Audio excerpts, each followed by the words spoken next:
Hi, welcome to episode 6. This is Kristen Dicker. I'm your host. Welcome to Blooming Into You, my podcast that is all about moving past abuse and trauma and blooming into your authentic core self. And I love talking about things related to trauma and abuse now because I have a desire to see the words shame and trauma specifically um, destigmatized in our world because those words are very, very triggering, right? They're scary words and they can bring up a lot for us in our lives. So today's episode is all about shame. One of my certifications is in shame and educating about shame. So I do have a lot to say about this subject, and I hope that you will find it helpful. You may find it triggering. You may find it hard to deal with because shame is, at least in my personal estimation, it is probably the hardest emotion to feel. None of us want to feel the sting of shame. It's just so loaded with so many different other emotions. Shame binds to other emotions like fear and sadness. And so there could be a collective of a lot of different feelings that we have that are around the emotion of shame. So, um, I want to see, my goal is to help people move past their developmental trauma and their shame and any abusive relationships that you've been in now or have been in the past in order to come home to who you truly are as a higher version of yourself. The version that you're meant to be, I believe, when you were born. And the the self of you, the capital S self of you, which you can look at if you want to in a spiritual way, but you don't have to. I'll say like it's your soul, your higher self that's embodied. You're embodying as a human, you're embodying this life, as a body, but you're really a part of a soul, right? And if you don't want to look at it that way, that's okay too. You can look at it as your authentic self, the core of you that actually was never traumatized, believe it or not. It was never impacted by your trauma. That doesn't mean you weren't traumatized and that it wasn't real for you. There are parts of you that developed that were wounded. And those are the parts that we work with in moving you past your trauma. So, the goal for me in my business and my coaching business is to help my clients move past their trauma experiences and the actual real effects of their trauma and onto a new pathway, a calmer nervous system, a neural pathway that allows for good things to happen instead of the the automatic wiring that happened as a result of the trauma that creates dysregulated nervous system, just creates bad life experiences outwardly. So today we'll talk about shame so that you can understand that it developed and that it carried forward because shame begets shame, and it's very cyclical, and it creates a lot of patterns that carry forward generationally and carries forward in our life, and the experiences that we have reflect that inner shame. And shame is such a big part of the way we develop our belief systems about ourselves and the stories, narratives that we tell ourselves about ourselves. And shame often will be like the negative stories we tell about ourselves. So I want to get into that now. So just know this is going to be a loaded conversation. If you want to leave me any comments, always you're welcome to do that. And I would love to start a conversation and a relationship with you around this topic or any other topic that I'm discussing. So, okay, let's get going. What do you think about this statement? Okay, ready? You cannot shame or belittle someone into changing their behaviors. I'll wait. So a lot of people do believe that the way to get somebody to get motivated and change themselves or others is to shame them.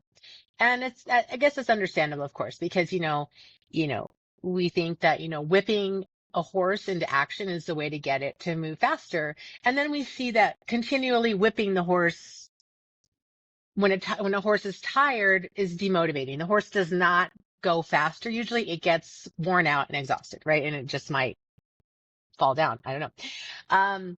And this is the same with people. So when you keep harming somebody by telling them they're bad and they're not worthy if they don't do better, it is very, very harmful, right? It is very counterproductive because it doesn't help someone go, oh yeah, you're right. I suck. I should do better. People like to feel good about themselves and feel praised for what they do well.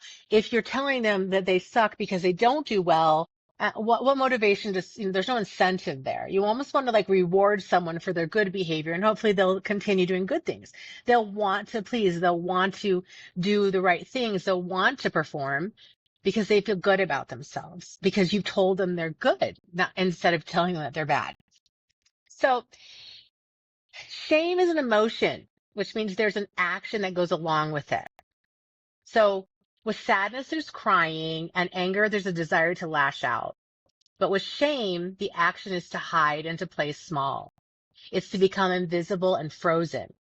It's almost like you're frozen in fear. And often shame will freeze over anger and fear. And I'll talk about more about what shame does as sort of like a protector when you're children.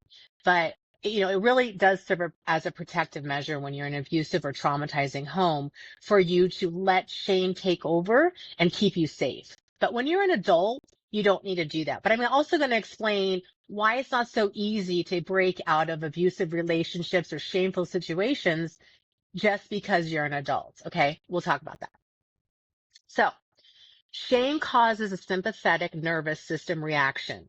Is that the fight or flight or fawn reaction? Sympathetic. It's like when we're activated and we want to fight you, we want to run, or we want to do something like fawn. We want to people please you or appease you or submit in order to make it better or fight you or get away from it, whatever the situation. Okay. Or it can cause a parasympathetic response, which is the rest and digest response.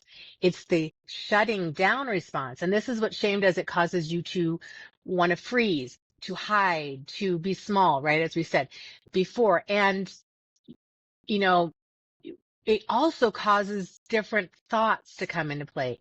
You feel self-loathing, you feel rejected, you feel intense, feelings of unworthiness when shame is around. So shame is so loaded, right? There's this desire to run away and fight, to think bad things about ourselves, to please. I mean, it's just, there's so many things and so many things can be happening concurrently. You can do all these things at once or in turn, or just choose one of them. It's just shame responses, they're called. So there is something known as healthy shame. Okay. This is like guilt.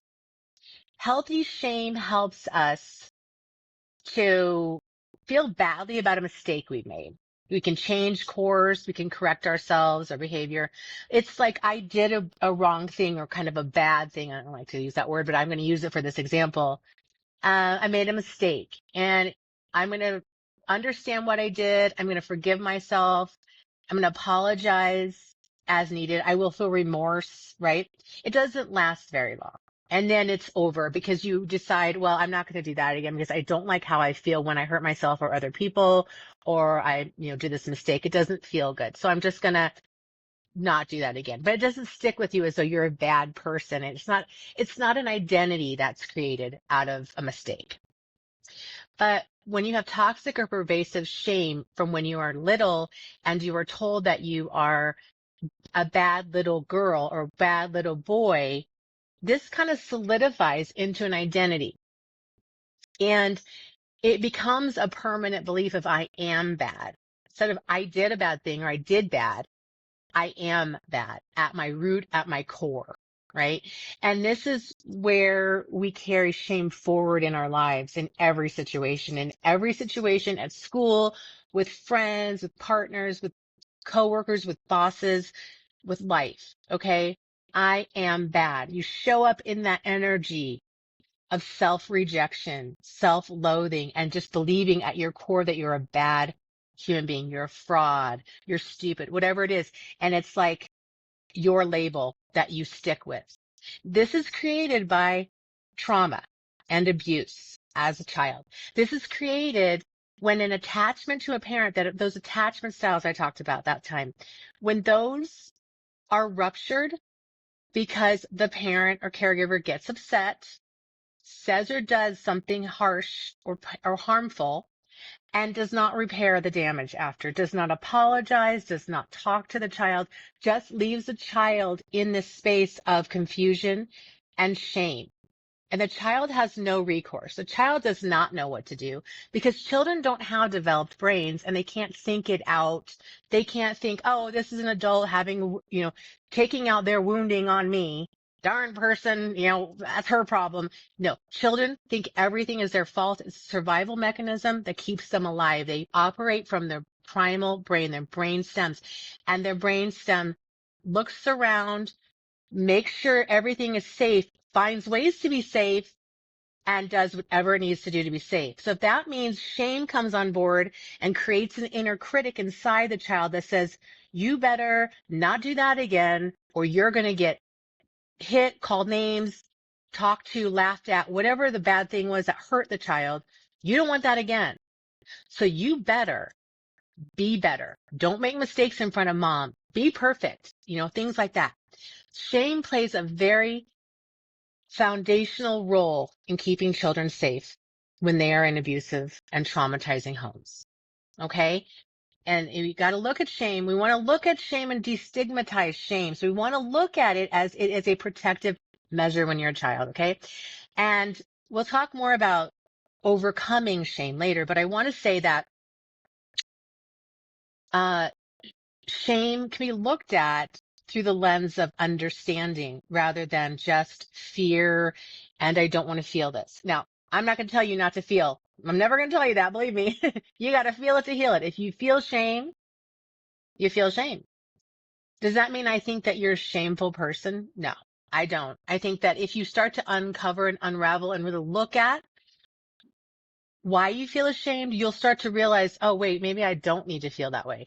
And that's also an undoing. That's part of a recovery process from trauma and shame and abuse is to look at, do I really need to feel this way about myself? No, that's weird. I always thought I had to. I thought I had no choice. And you don't think you have a choice because shame is very unconscious. Okay. We'll say more about this. I'm excited. I love talking. I love talking about shame because I love moving past things, normalizing the way we're feeling based on how we were treated and seeing that it never was our fault and we don't have to live this way anymore. It's just so empowering and positive to me. Okay. So toxic shame, pervasive shame is what we're going to talk about mostly here. And it's that identity that solidifies and freezes into a permanent belief of I am bad. And we carry that our whole lives unless we change it.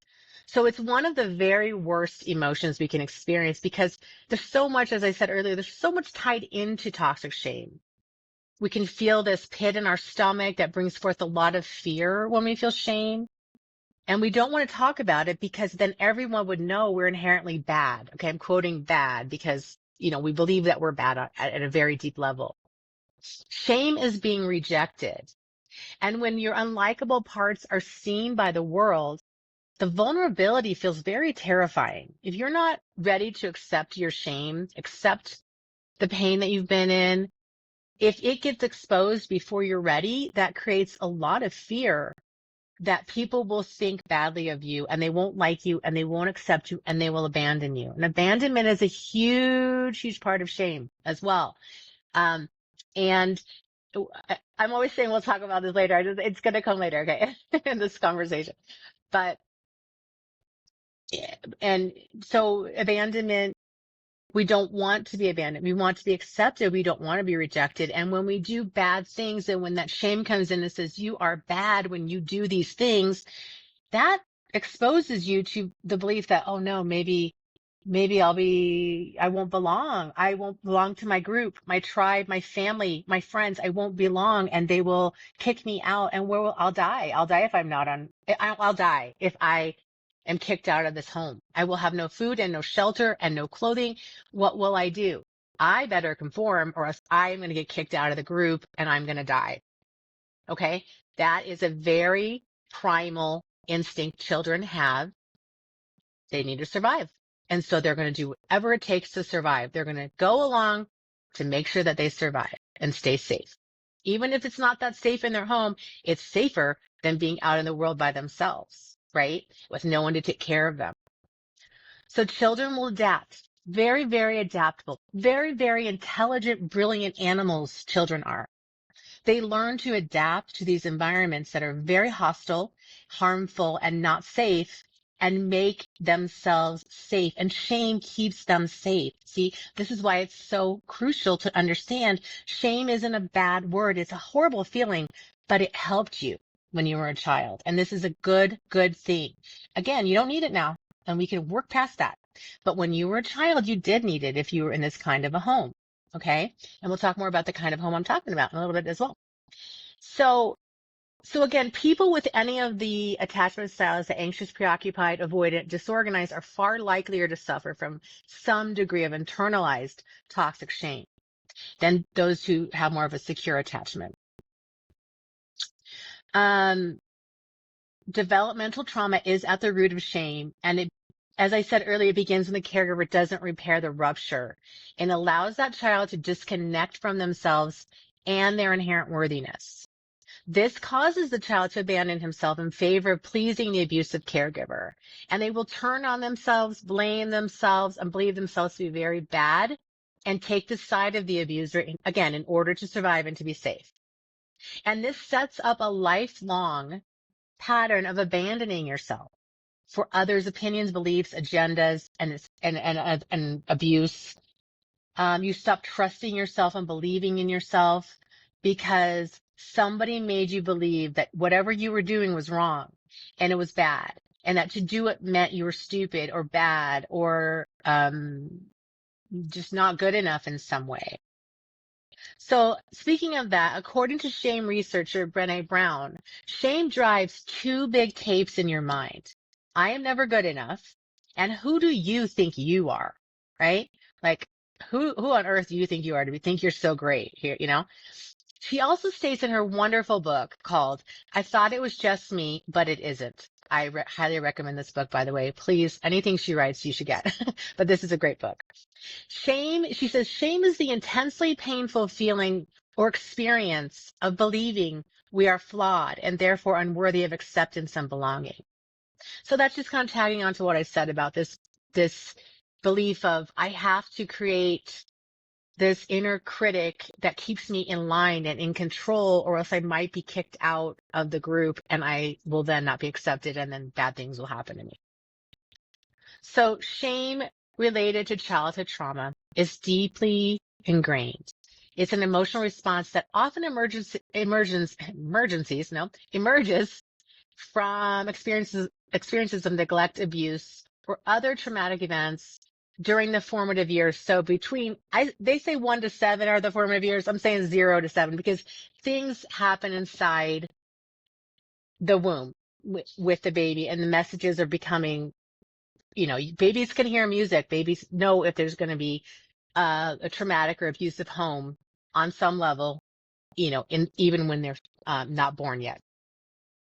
And this is all subconscious. Things are coming in. Children are picking up the messages from the caregivers in the home about who they are, whether they're good or bad children, from this earliest moments. And it's very subconscious, right? It's unconscious. It's getting in without a lot of questioning or abstract thinking, because children don't have abstract thinking until they're older children. So they don't get to decide if it's right or wrong. They just believe it. Like okay, I guess I'm a bad girl. The people who love me say I'm a bad girl. I'm bad. Okay. And it's not, like I said, it's not a conscious level decision a child makes. They make it from that brain stem, that primal area of the brain. And again, I'll say it again, it's helping the child survive and stay safe in this environment. Children don't think like adults, right? They don't have the abstract thinking. So they can't really reason or discern, reason out this idea of like, oh, mom, was abused by grandpa and now she's abusing me and she's projecting her shame onto me because she has wounds, right? Like children don't think like that. They can't, first of all. And they have other things to do. They have to grow. They have to play. They have to learn how to have conflict resolution with their peers when they're little. They have a lot of developmental milestones they have to achieve. They don't have any capacity or brain ability to figure out if mom had childhood wounding and that's why she's spanking me, or why dad's calling me an idiot. I guess because I'm an idiot. I guess because he knows me the best and knows what idiots are. And I don't know what an idiot is, but I guess I'm one of those because he called me that. And that's just what the child stays with. Like, that's who I am.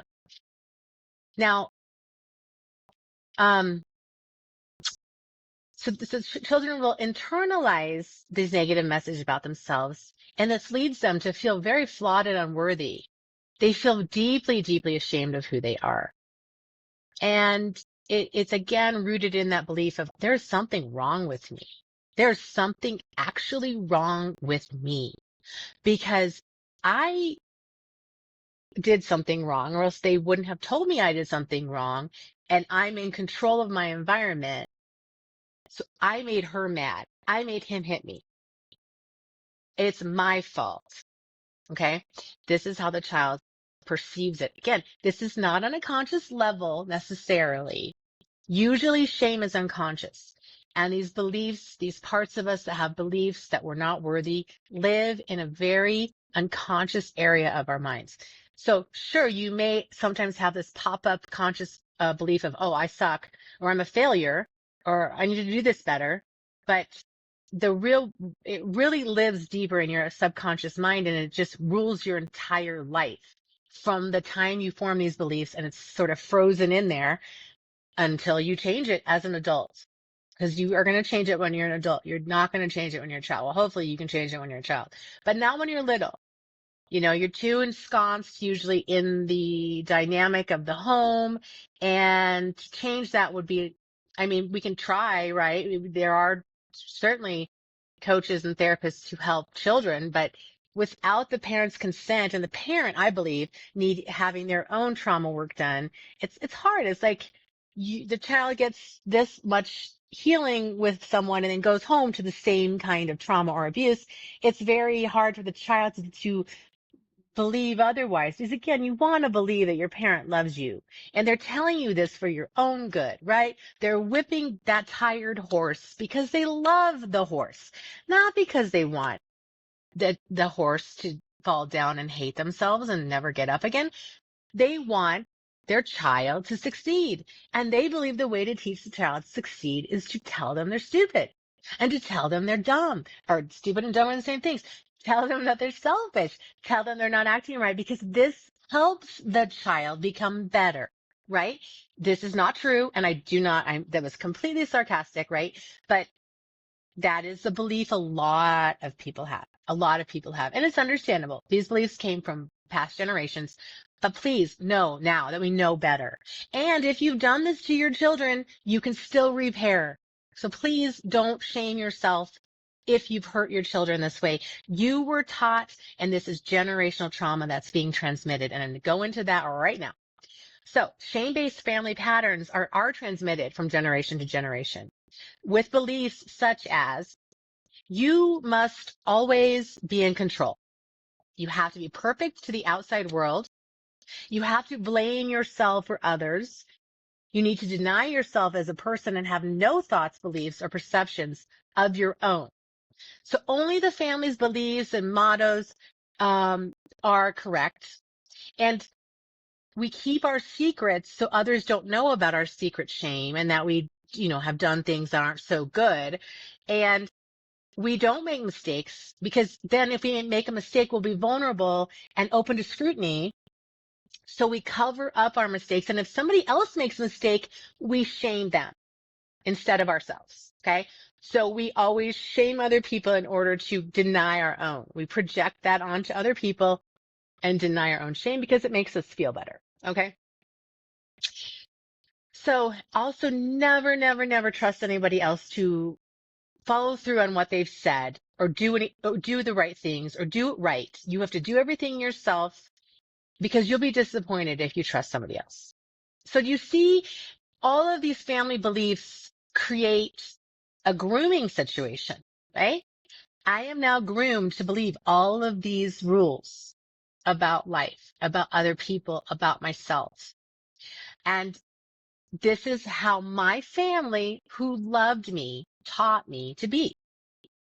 Okay. So I grow up and I have experiences in life and they shape me and they show me that I believe these things, and life reinforces my shame. I have friends who shame me. I have lovers who shame me. I get married to somebody who abuses me or manipulates me or tries to control me because it's familiar, and it's familiar, meaning it's family.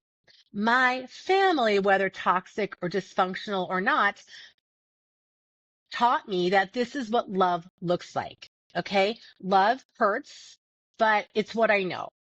So I want to find a partner who will reinforce the beliefs I have about myself. And and if you're thinking that right now, because I have had somebody say this to me once, that I am victim shaming or blaming, I'm here to tell you that I'm not. And the reason I'm not is because this is how generational trauma is transmitted. Abuse is transmitted to other people through grooming. Okay. I don't know any better than to be abused by someone, or I don't know any better than to abuse somebody based on how I was raised and who taught me what to do. Okay. This is me as a sponge, as a child, picking up on the dynamic in my home of we emotionally abuse, we physically abuse, we verbally abuse, we sexually abuse, we shame, we demean, we belittle. This is what we do as a people in my tribe, in my family. This is what my extended family does. This is what all my friends do. This is me.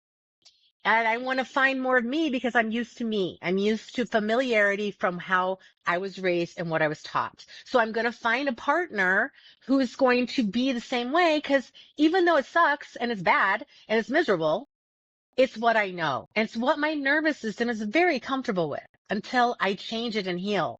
Okay. So I want to explain that because I don't want you to think I'm victim shaming. I swear to you, I'm not. And as somebody who's lived a life like this, I understand it firsthand. It's very easy to unconsciously attract what you are on the inside of you. This is why healing the inside is what helps with the external, the outside of your life. Okay. That's the whole reason for my job. The whole reason for my job is heal what happened on the inside so your outside will show up better. Okay. So so when we accept this abuse in our lives with partners, just because people will say, well, if you're being abused, just leave, right? Like, sure, any logical person would leave a situation. But the thing is, when you've had trauma, the parts of your brain do not line up.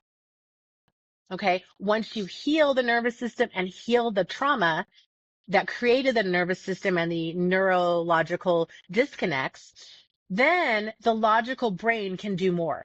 The logical brain's there, but you also have the emotional, the limbic system, and you have the brainstem, the primal.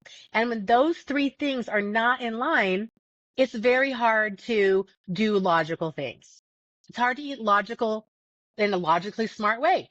Oh, I should eat more vegetables? Yeah, you're right. But I don't want to.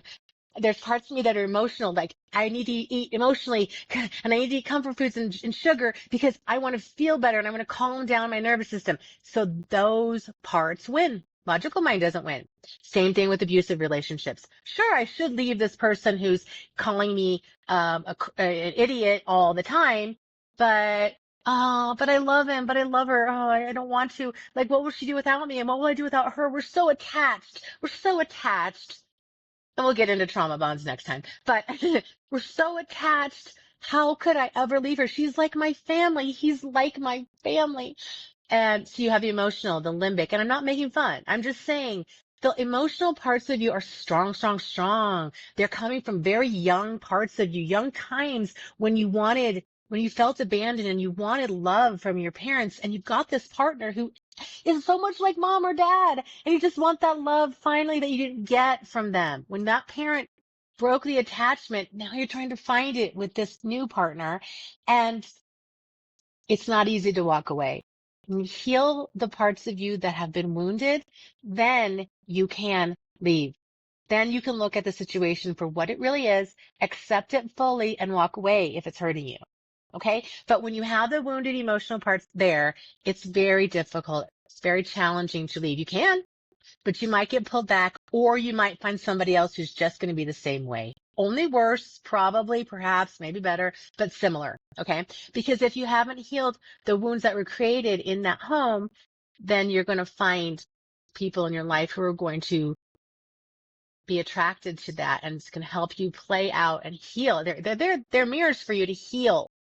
It's not meant for you to stay attached. The idea in relationships, by the way, just as an aside, is connection, not attachment. Attachment is actually a negative kind of thing. Connection is a different thing. Okay. And when you're connected to yourself, that capital S self I talked about, the authentic self, then, and that's when your trauma parts have been healed. Okay. Moved, relaxed, chilled out, made compassion with and things like that. Then that self that is authentically connected, can be authentically connected to yourself, to you again.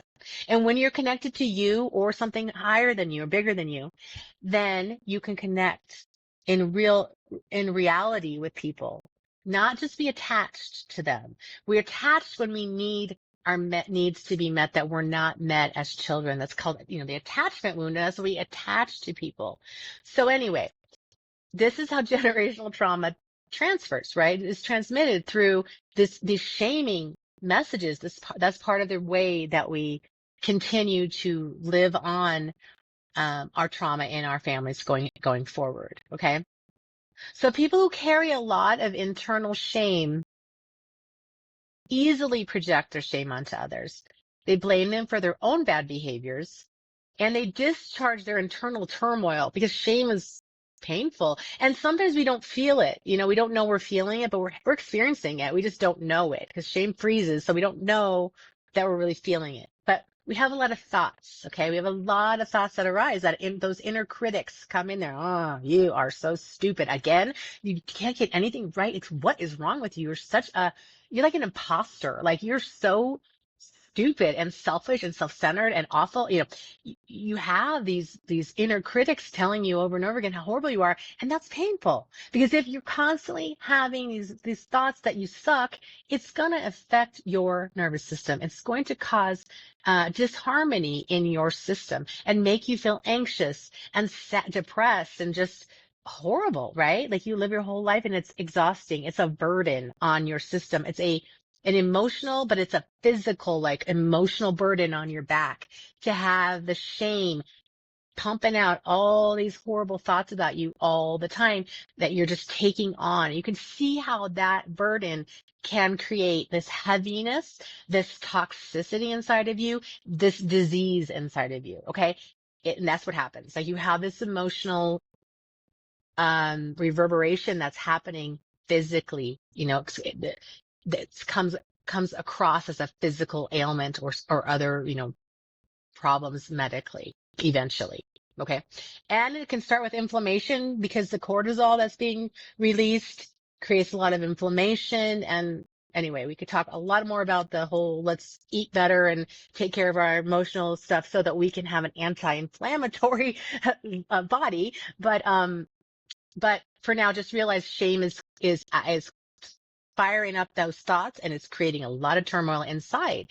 And so the person will project their shame from this inner turmoil onto innocent people like their children.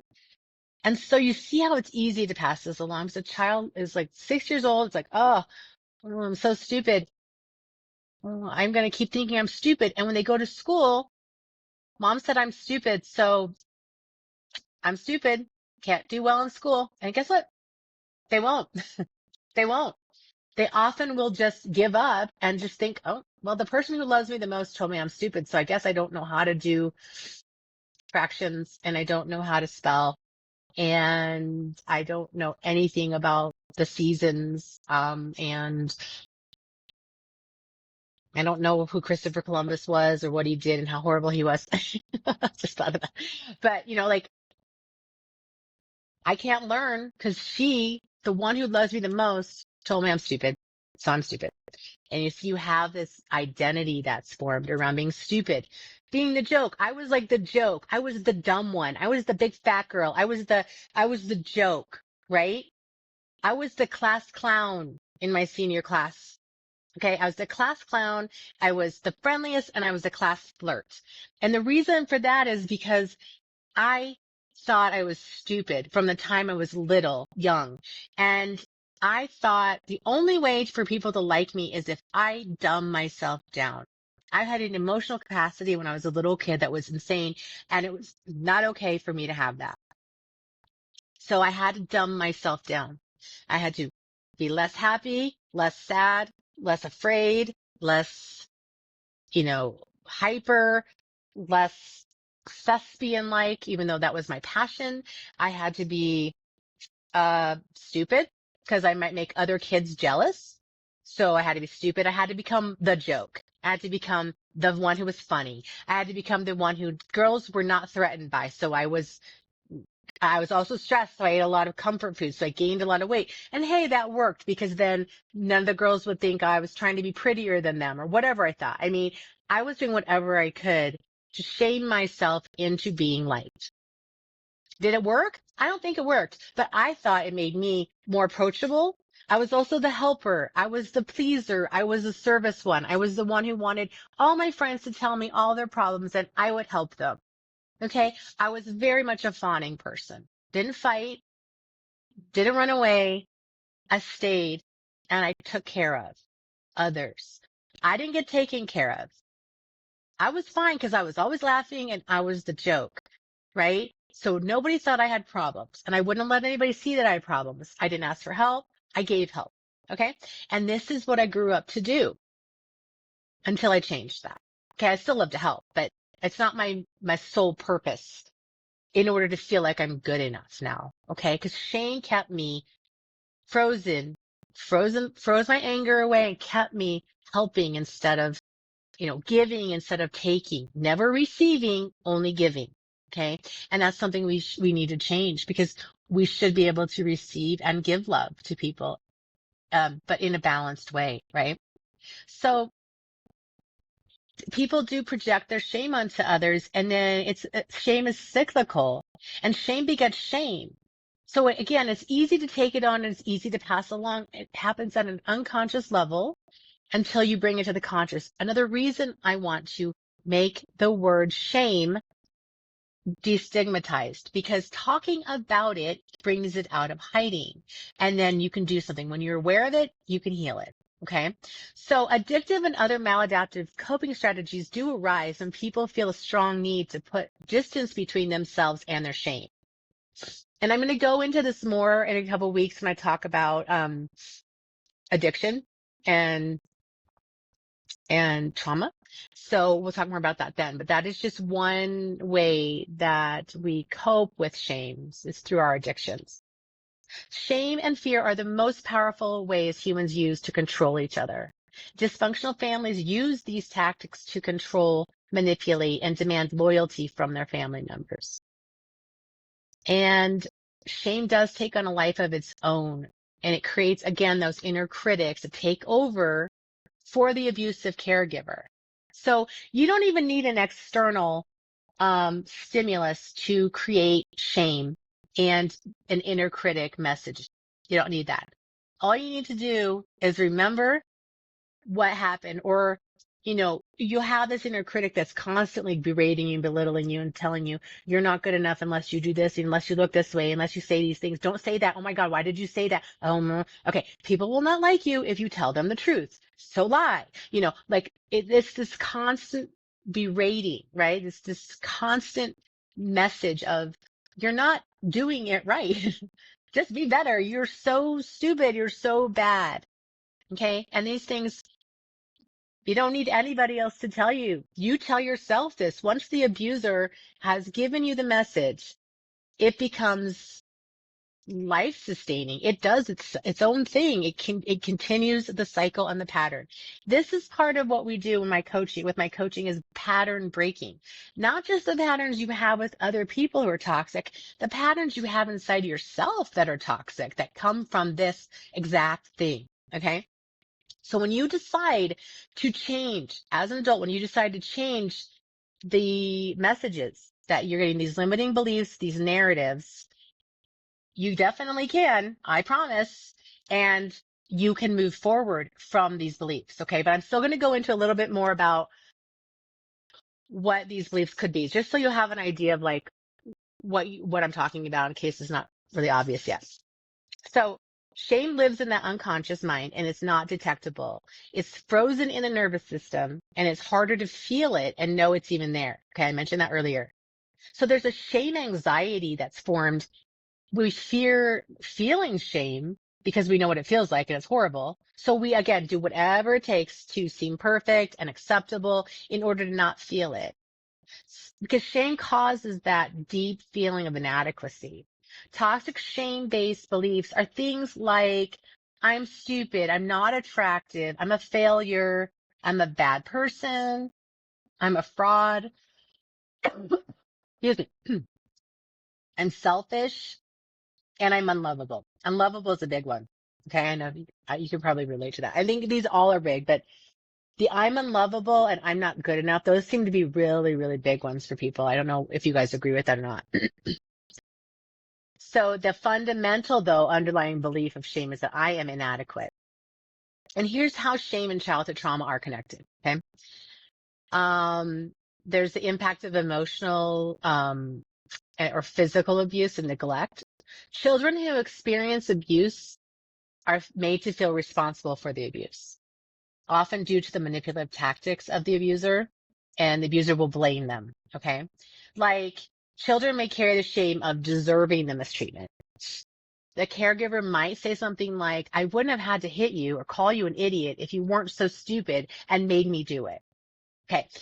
I'm glad I'm using this example because I want to say, I'm so glad I'm using this example I thought of because, this is a big misconception by people. Oh my gosh, he hit me. It's my fault. He told me it's my fault. If I wouldn't have talked back or if I wouldn't have spent so much money, he wouldn't have had to hit me. And people say this, and I just want, hopefully you can hear it. It is not your fault, and you did not make anybody feel or do anything at all. They may say, but you made me do it. You triggered me. You being triggered is your own issue. Okay. If I'm triggered by somebody, I don't hit them. If I'm triggered by somebody, I might get mad. I might get mad at them. I might be mad toward them. I might blame them. But what I'm doing in my own personal journey is I'm healing that because that's not coming from that person. That's coming from somebody in my past. That's coming with this person is triggering a feeling I had from an experience I had from way back when, from somebody else doing it to me. It's not about the person now. It's not their fault. Sure, because you married somebody who's just like mom, she or he may say something that sounds like something mom said when mom was abusive or hurting you in some way as a child, and that might trigger you. That might make you mad because you're hearing the same thing again. You're hearing it again. It's time to heal it. It's not time to hit somebody for it and yell at them and call them names and blame them. Okay. And I know it's hard to stop yourself when you're triggered, but the idea is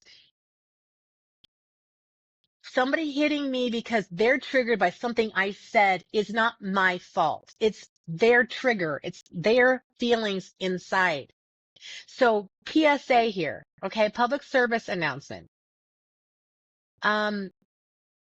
Please pay attention when people blame you for their poor or abusive behaviors. Put it back on them. And if that's not safe, do whatever you need to do to be safe. Okay. Put it back on them. Walk away. You don't have to fight them. You don't have to hit them back. You just have to say, this isn't about me. This is about your stuff. I was standing here saying something that I felt was fine to say, and you took it the wrong way. Now, if somebody's hitting you, you're probably not going to be able to say all this because, of course, you could be hit again, and that's very scary. So keep yourself safe. But if you're in a situation where you can put it back on the person and have a conversation, do it. If you can't, do what you can to get yourself to a healthy, safe place. Walk away from the situation. Get help. You don't deserve to be abused. It's not your fault you're being abused. It is the other person's reaction to their own stuff that's causing the abuse. Okay. Just wanted to say all that. So children do, have neglect as well. Children who are neglected may internalize their feelings of inadequacy and they believe that they're unworthy of love or attention. And this can lead to a feeling of deep shame about their existence. And that belief of I don't matter, I'm irrelevant, I'm insignificant is a very strong internal message that comes from children, along with children who were neglected emotionally and physically. Like, it's like you don't even exist because your needs don't matter. You aren't being paid attention to. It's very, um, it's a very hard one. And it's one that can bring me into some deep emotion because feeling like you don't matter to people and like you don't exist on this planet, that you're invisible, that you're not seen, heard, acknowledged, taken seriously, made fun of, whatever. It's extremely damaging for a child to be treated this way. And for a human to grow up believing they don't matter. And every life experience they have reflects that. It's really, really, really, really painful. And it's something that can happen because of the shame. Again, feeling invisible or unimportant goes kind of along the lines with the neglect, but children who experience developmental trauma with, this neglect or even bullying can feel insignificant and invisible. And the shame from this lack of attention or affirmation can lead them to believe they don't deserve to be cared about, loved, or respected. Again, such a deeply painful way of like believing about yourself and living. So there's also shame as a survival mechanism, which I talked about. Um, Children suppress their feelings and again believe that if they behave well or are good or perfect, they can prevent further harm and they can even receive the love they need and the care they want. Um, so the repression of your feelings, not being able to express your anger that you're being hurt or sadness, can create an ongoing cycle of shame that's really, really hard to break. So you live under this shame, this identity you form, and you keep it as the truth because it's a protective device. It's a protective measure. Um, it's easier to feel small and invisible and unseen and you're not bothering anybody than to be yourself because being yourself, emotions and all, got you into big trouble. Might have gotten you hurt, might have gotten you like physically hurt or emotionally hurt, verbally attacked. And again, you don't want to feel like you're not part of the crowd. Children have to feel like they're safe, they are loved, and they are belonging, and that they belong.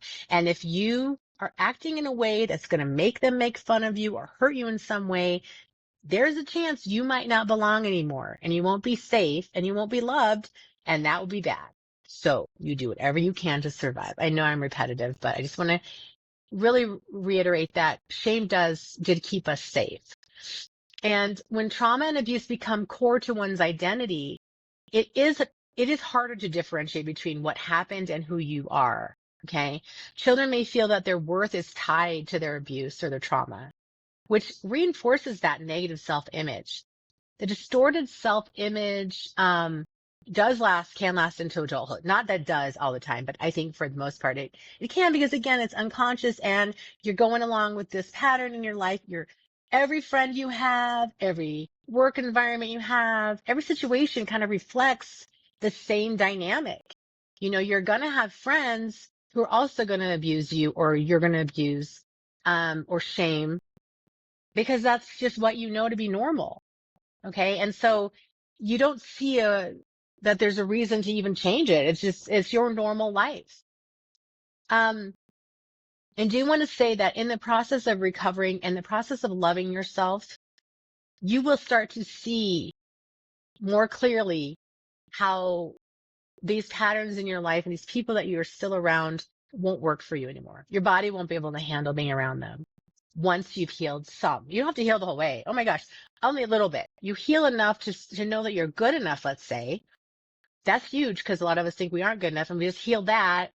Then it's like we start to look around and go, wait a minute. If I know I'm good enough and I'm starting to love myself, then why am I hanging around with that person? Because they make me feel like I'm bad. And I don't want to feel like I'm bad because I'm not bad.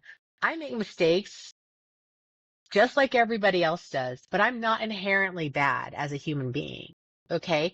And if I've done bad things, it's because of things that have happened to me, and it's created a situation where I've had to do bad things to survive, or, because it's what was expected in my tribe. Okay. I needed to belong. So I did the things that weren't good. Now I'm going to change that because I don't want to do those things anymore that hurt me and hurt other people. Okay.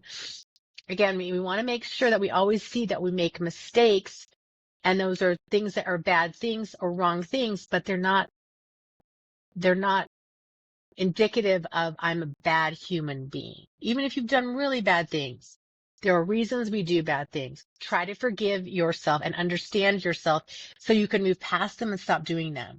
Because once you stop doing them and you're out of that cycle of shame begetting shame by doing worse and worse things to yourself and others, you're going to be like, oh, I did that because of this. I don't feel good about it, and I don't want to do it again.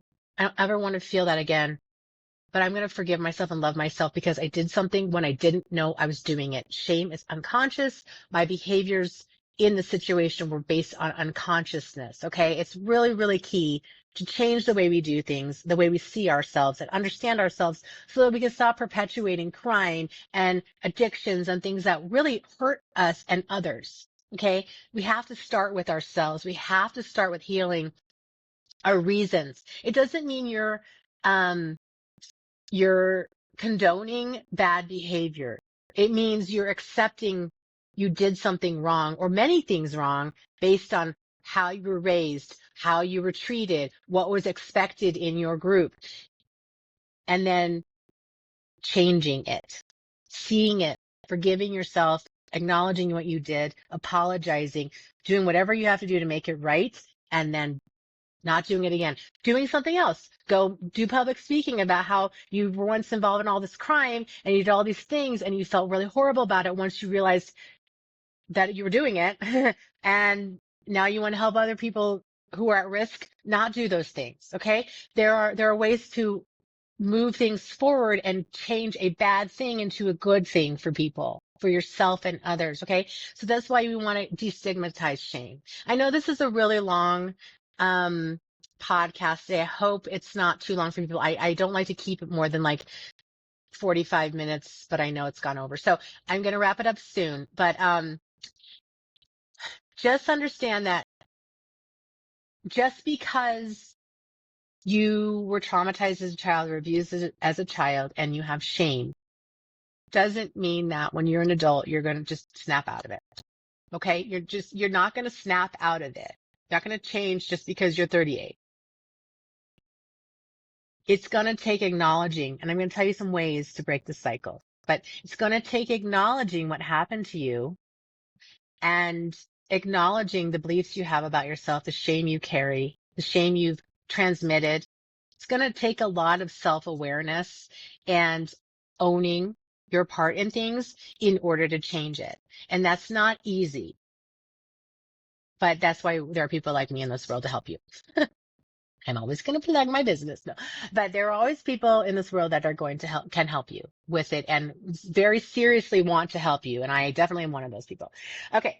So now I want to say, I've said this before and I'll say it again. When you are living from shame and you're living from these beliefs, these narratives that you are unworthy in some way, and you go out into the world and you make a mistake at school, you fail a test, then that inner critic says, or your parents say, up, see, you're stupid. I told you. I was right about you. You're so stupid. If you weren't so stupid, you would be smart, but you're so stupid. You can't do anything right. And then you're like, oh, okay. So there it goes, solidifying in even more. And then the next thing happens, right? Somebody breaks up with you because they don't care about you or love you anymore. And you think it's because you're bad, and you think it's because you're unworthy. And somehow you're taking it on that the reason a person broke up with you is about you when it's about them. And you feel ashamed. You feel unworthy. You feel worthless. You feel unlovable. All of the shame, all the beliefs that come up. Okay. And then you go to a job and you work and you get fired. You made a mistake. They don't let you correct the mistake. They're like, that's it. You're out. You fire people on the first mistake because you suck. You're stupid. You're a failure. You're incompetent and you're inadequate. Goodbye. Okay. They're even telling you the things that you already believe about yourself. So you're just getting these messages, messages, messages in your life. Okay. Life mirrors what you believe on the inside. Okay. So this is why it's really important to heal the inside stuff that is not true. Because by the way, that capital S self I talked about is authentically whole, and it's uh, amazing. It's beautiful. It's perfectly aligned. So it isn't unworthy. It's worthy. It isn't not good enough. It's good enough. It isn't selfish unless it wants to be, because being selfish isn't such a bad thing if you have something you need to do. So when you get aligned with your inner core self, your authentic self again, all these beliefs that were lies that came from the messages from the parents, the caregivers about that shamed you, you figure out, oh wait, that's not even true about me. Sure, I've done some dumb things. I failed some tests, and I was doing a lot of things because somebody told me I was stupid. So I was like, just fail. When the day came when I realized I wasn't stupid, I went to college and I got like straight A's for the first time in my life. And I was like, oh, I thought I was so stupid. I'm not stupid. Huh. Somebody told me I was dumb. I believed them. And I thought my whole life I was dumb. And I did. I failed classes. I'm surprised I even graduated high school. Sometimes I look at my GPA and go, wow, I thought I was smarter than I thought. And when I realized that it wasn't true that I was dumb, I was like, oh, somebody who was in pain told me I was dumb because they needed to release their stress and their shame-filled beliefs about themselves onto me to make themselves feel better in the moment. And it ended up damaging me as a child. Absolutely damaging me. And so I decided to heal that because I didn't want to be damaged. And I didn't want to do that to my children if I could help it. Okay.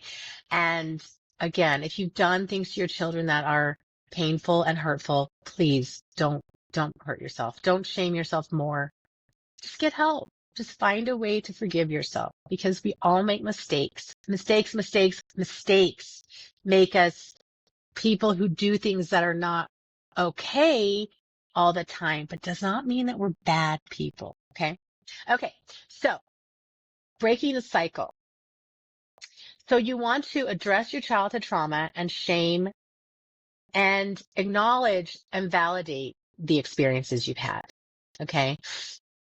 Um, learn to cultivate compassion for yourself and identify the voice of shame inside of you, that inner critic.